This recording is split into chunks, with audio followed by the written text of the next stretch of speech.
That's looking more like it.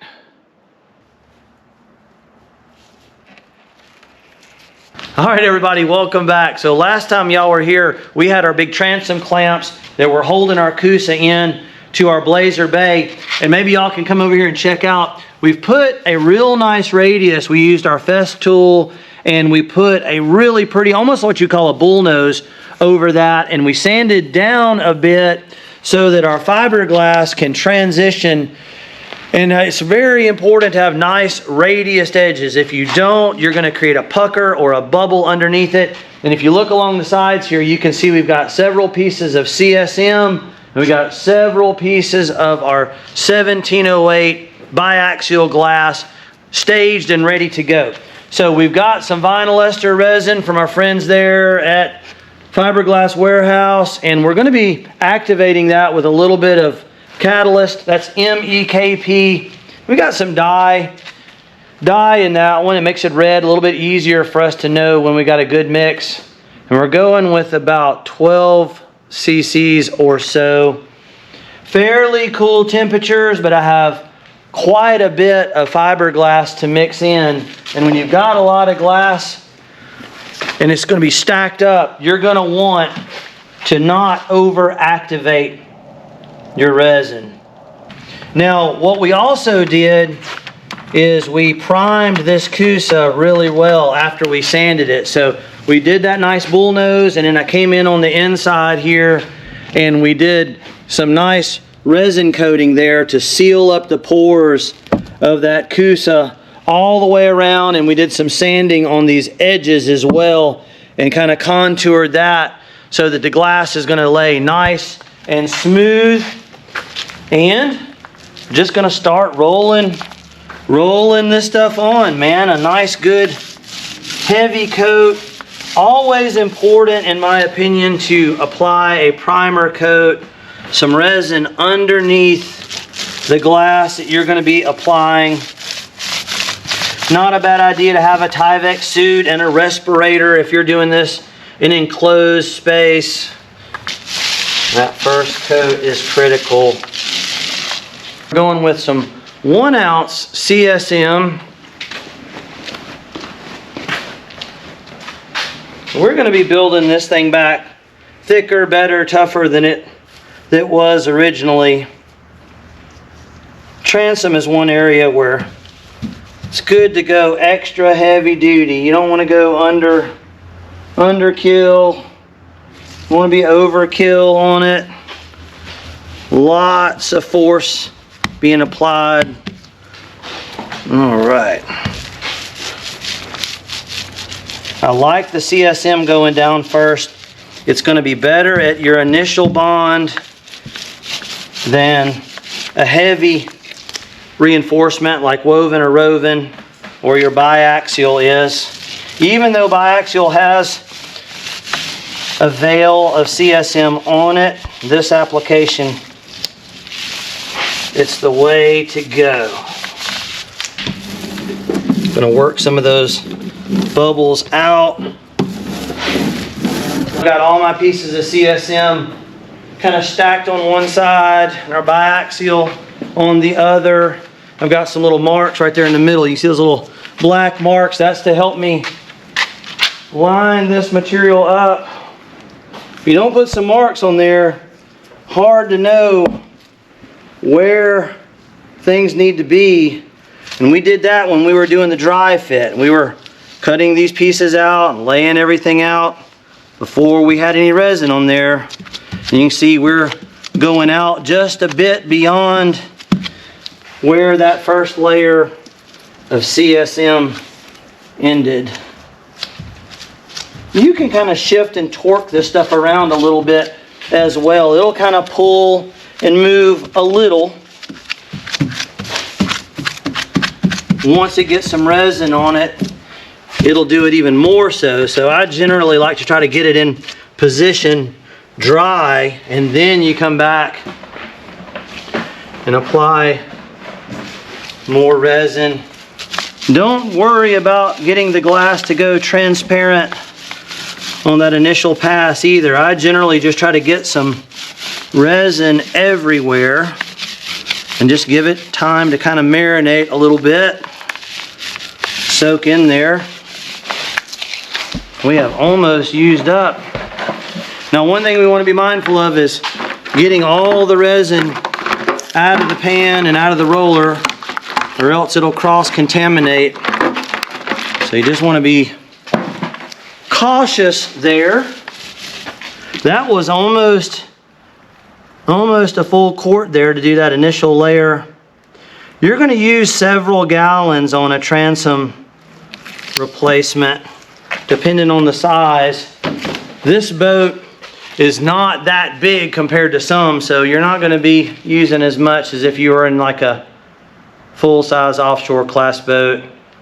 All right, you can see this is already kind of looking better after giving it a little bit of time to soak in there. Sometimes it just takes a minute for it to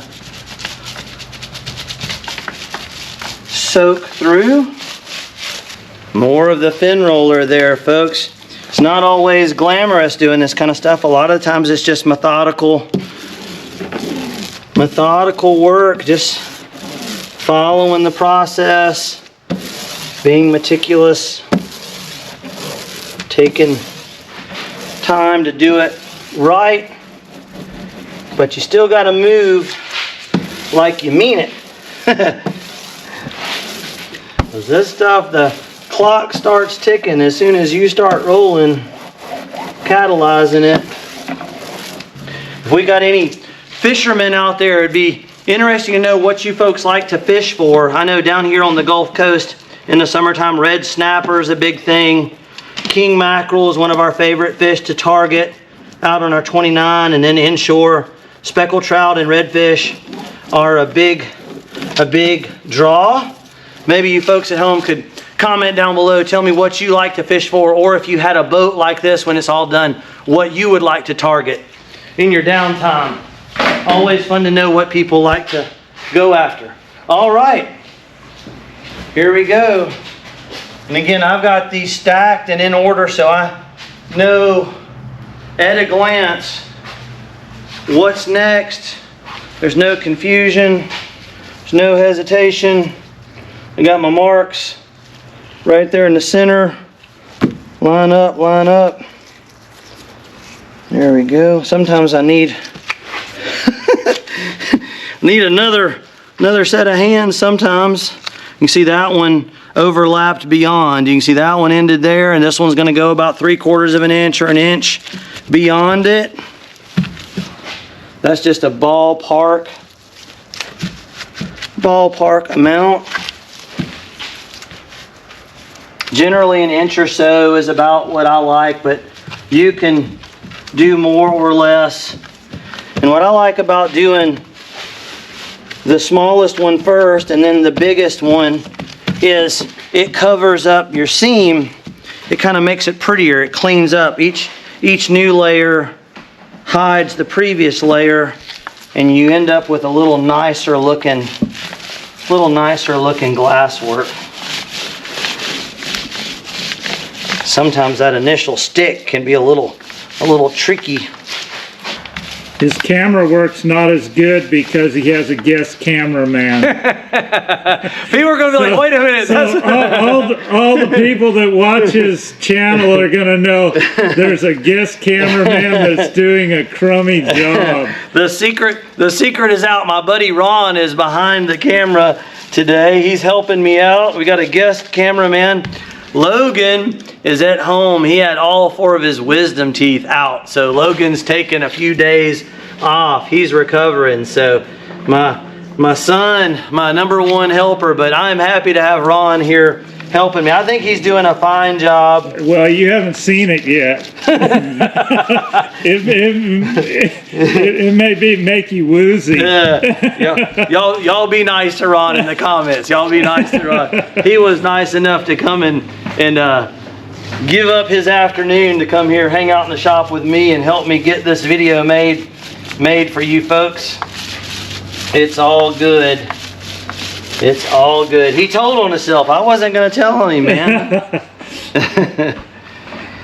All right. Now, what we're doing, folks, obviously, this can get a little monotonous, and I may edit some of this stuff. It's going to be coat after coat, phase after phase. We're going to be doing a total of 4 coats of biaxial, although it is quite cool today and we can kind of get away with it. But typically, I might not do 4 coats of biaxial and 2 coats of CSM.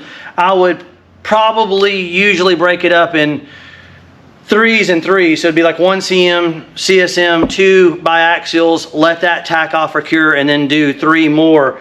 But because it's cool, and also because we're in a bit of a time crunch, and I've done this before, but for you folks at home, if you're doing something similar, probably wouldn't want to do this many layers at once until you get a little bit of experience under your belt, and you certainly would want to do it in cooler temps. We're like in the mid 60s today, so it's pretty chilly.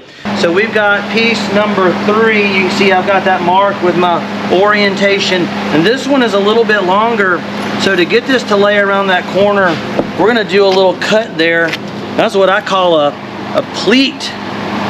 There might be another term for that out there in the boat world, but at this point now the glass is starting to lap over the edge, successively longer.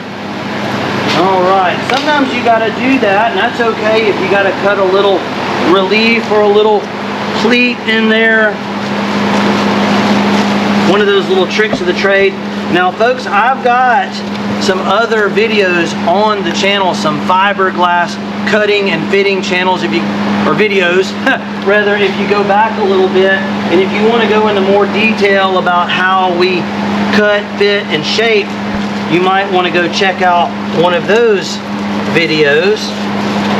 You can see now we've moved down almost right to the bottom of the boat. We're just tying this in nice and progressively, and you see each longer coat hides the layer underneath. You know, you get this nice progressive stagger there, which is a good thing. Normally staggering would be bad, but in this case it's good. You want a nice gradual transition of your thickness there. If you end all your layers and you stack them, and say there's 4 layers just ending at the same point, you can create what's called a hard point, and that's not what you want. You want them to kind of fade out gradually.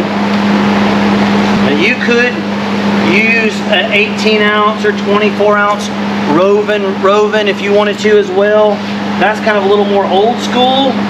And what we would do in that case is you would alternate layers of roven with layers of CSM, and see, as we wet that out, it'll start to kind of contour and just lay down. We have got coat number 4 on here.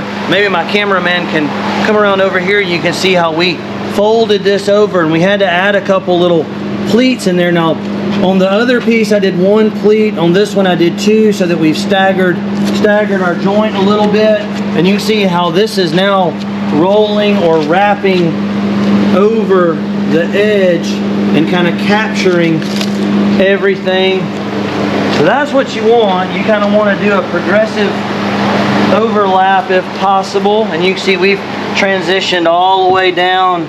We're tying into the bottom now as well.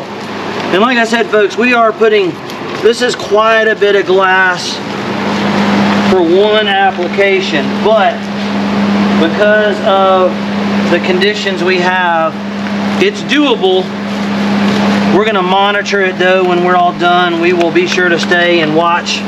Sometimes we'll leave a fan on to help cool it a little bit. A lot of people don't realize it, but thick layers of fiberglass can create an exothermic reaction. It means it's like a runaway train, if you will, and heat makes this stuff cure faster, but when it starts to cure, it makes its own heat. So if you got a lot of thick layers, that's why you got to be cautious, because as it starts to kick, it'll get warm. As it gets warmer, it cures even faster, so on and so forth, and it can actually be a problem. So we don't want problems. We don't want that. That's no bueno. This piece is getting bigger and bigger. Just get some resin on everything. It's kind of the first order of business. we are in the home stretch here, and it's okay if things don't look perfect on these edges. Sometimes you got to come back and do a little sanding and a little bit of grinding. Sometimes, like when we make this transition over here, but we've got a piece of CSM for our last layer, and it's pretty forgiving. And a lot of times I like to use it as the last layer to add a nice cosmetic finish. I guarantee you folks, this transom is stronger than it ever was. It's gonna be ballistically tough. It's gonna be tough. That's what Ron was saying. He's like, dude, that is gonna be a strong transom. It's gonna be good. That's what we want. That's what we want. Don't want your motor falling off. Don't want anybody to ever have to replace this transom ever, never, ever, never again. Well, I feel like the transom's going with the motor. That's it. Hopefully they all stay in the right place. Oh yeah. When the weather's warmer, the resin is a little thinner a lot of times, and it does penetrate the fiberglass a little better. But as I was saying in our last episode, I actually really enjoy working fiberglass in the cooler months. It's just a lot more comfortable. You're not sweating. You can wear a Tyvek suit. You got more working time with your resins. Your materials are more forgiving. I think a lot of people kind of just discount doing this kind of work in the wintertime. And so I was saying in our last episode, we built our 29 footer. It was during the winter months when we were working on that boat. Several winters in a row there. It's completely doable. Yeah, tucking again right down in the corner. Just continuing with good steady pressure everywhere.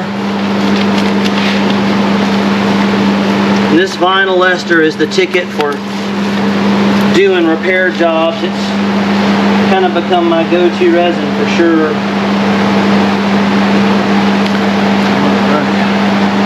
Just got to be careful now that I'm rolling this on the outer edge.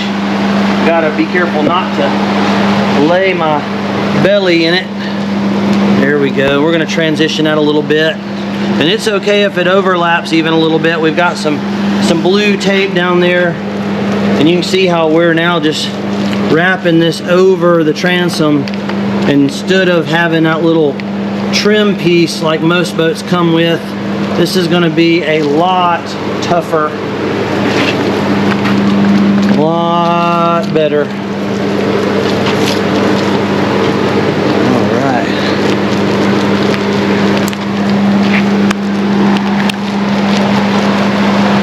I like it. And once again, our little fin roller there, kind of working from the middle out. Working the air out, working the resin in. These little fin rollers will really elevate your fiberglass game. You can contour and shape. You can work the air out of that material. One of those pro tips for sure, that if you're not using one, you need to go get one. Not expensive at all. We'll be sure to put a Amazon link below our video's description. That does help support the channel. Also, those thumbs up, like, subscribe, comment, share, tell a friend. That helps tell the YouTube algorithm we're doing a good job. Might share the channel with other folks that are trying to do a transom replacement. The more the channel grows, the more of these kind of videos we can do. So we've got our last layer of CSM. You can see it is now overlapping. There's kind of the edge of the 1708. It's feathering out over everything. We're down onto the bottom. It's even going to roll over the edges, and we've done a few pleats here to help this lay down and contour it. And it's probably going to take darn near a quart. We've used about a gallon, a little over a gallon, nearly 5 quarts doing this much glass on this transom, and we used another gallon or 5 quarts or so on the previous layers. So you could conservatively say 2.5 gallons, 3 gallons on a small transom, and maybe even 4 or 5 gallons on a big, you know, if you had a big transom you were doing in a big full-size boat. And it does depend a little bit about how many layers of glass you're going to be putting on there. We are going pretty heavy duty here. This is not a lightweight transom. How many layers do you have? We had 4 biaxials, and then we had 2 layers of the CSM on the outer skin here. So that's going to be, and that's a vinyl ester resin, which is really, really strong. So biaxial glass, vinyl ester resin, you know, that is high caliber materials there. Much better than what this boat was originally built out of, I'm sure. Most boats, by the way, are built out of polyester resin. A lot of people wonder about that. I would say the vast majority, probably 90-95% of all boats built are built out of polyester. It works great in a factory setting, and it can work great on certain repair jobs, but we spend so much time and effort doing this kind of work. For me, spending a little more money on the vinyl ester is money well spent. Can feel 100% confident. And you can see how we tore the edges out there on that CSM, and that gives you a really pretty transition. You don't see any seams, you don't see any hard lines or hard points that might cause a stress point or a fracture. And cosmetically, it just looks nice. Our family's almost always finished everything in CSM, and it'll kind of just blend. You can see that biaxial had rolled around the edge, and then when we take our CSM, it just really contours it nice. Same way on this corner here, you can kind of just pull and roll. Kind of ties everything together. Now it's okay if we got a couple little fuzzies hanging around the edge there. That doesn't really hurt anything. Same deal, you can see I'm kind of wetting this and pulling just a little bit in that corner, and that cleans everything up so nice. There's a solvents in the resin that work with the CSM. There we go. That's how we do a transition like that. Now we may come back and add a little bit more, but that's a much stronger, much better transom than what this was from the factory. We'll wet those corners out a little bit. Now that's something that's important to remember. If you're wanting to use epoxy resin, which a lot of folks out there are big fans of epoxy, and epoxy can be a premium product, but most epoxy resin that's available in the United States is not compatible with the CSM, with the chop strand mat. Epoxy doesn't have the same solvents in its chemical base, and basically it won't dissolve it, and it makes it very tricky to get it to lay down. Now 1708 biaxial glass has a layer of CSM in it, but it's stitched in there. It's not glued together like just a sheet of CSM itself. So it will contour and shape with no problem. So you can use 1708 with epoxy resin and not have a problem. But if you're just trying to use straight CSM, it's going to be a little awkward. Not saying it's impossible, but most of the pros veer away from using it.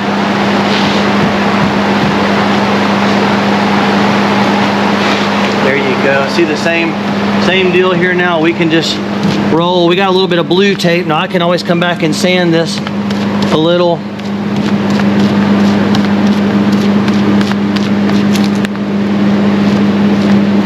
Much better.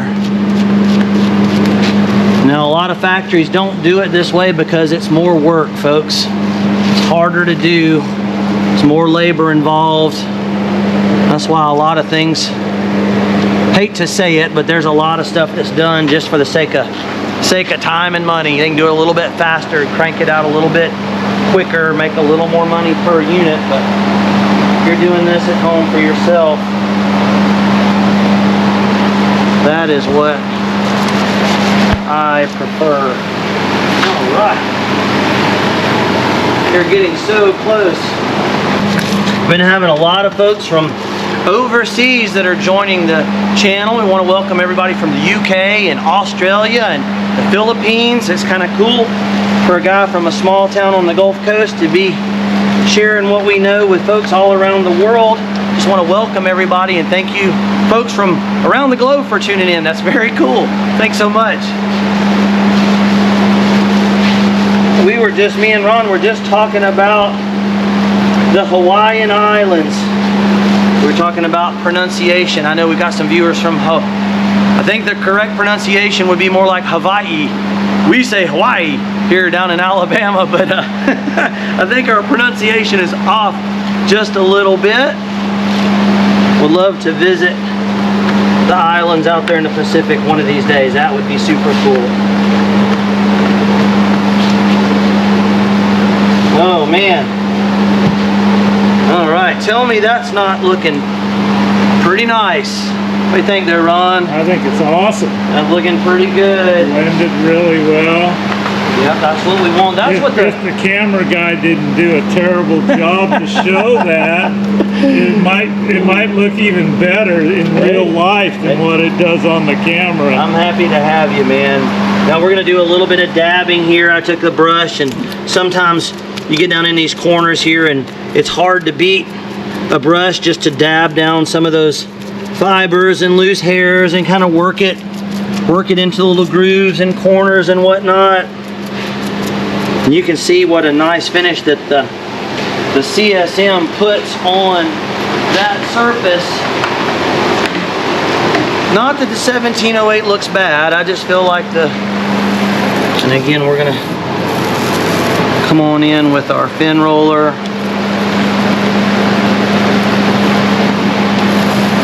Work some of that air in the middle, out and down.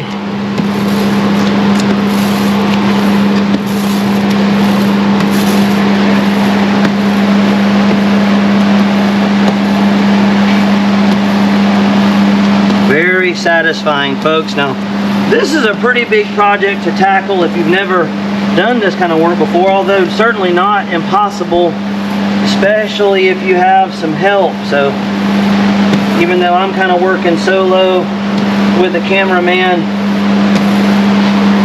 certainly grab some help if somebody's willing to give you a hand. You could have just somebody, just a dedicated bubble buster, or somebody's just a dedicated resin mixer. It all helps. Maybe some beer and pizza at the end. Sounds pretty good to me. Sounds pretty good to me. You want to be real thorough. This little groove roller, that's what Ron was saying. He's like, he did not realize how much of a difference this little roller here can make in the quality of your work.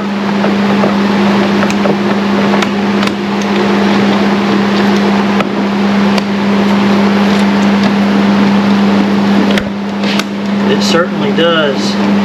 All right, everybody, I think we have decided, as pretty as this turned out, I'm going to leave it as is. Now, there are some instances where if you were doing epoxy, you could have done a peel ply over this.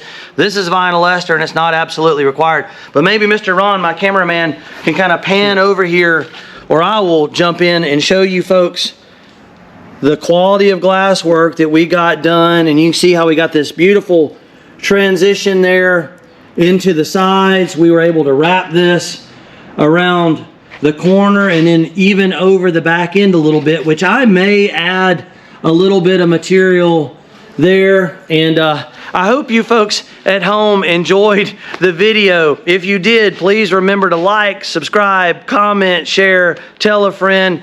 It's Captain Joe, Fish Bump TV. My friend Ron is my amazing cameraman working hard behind the scenes, and we will catch you folks next time out.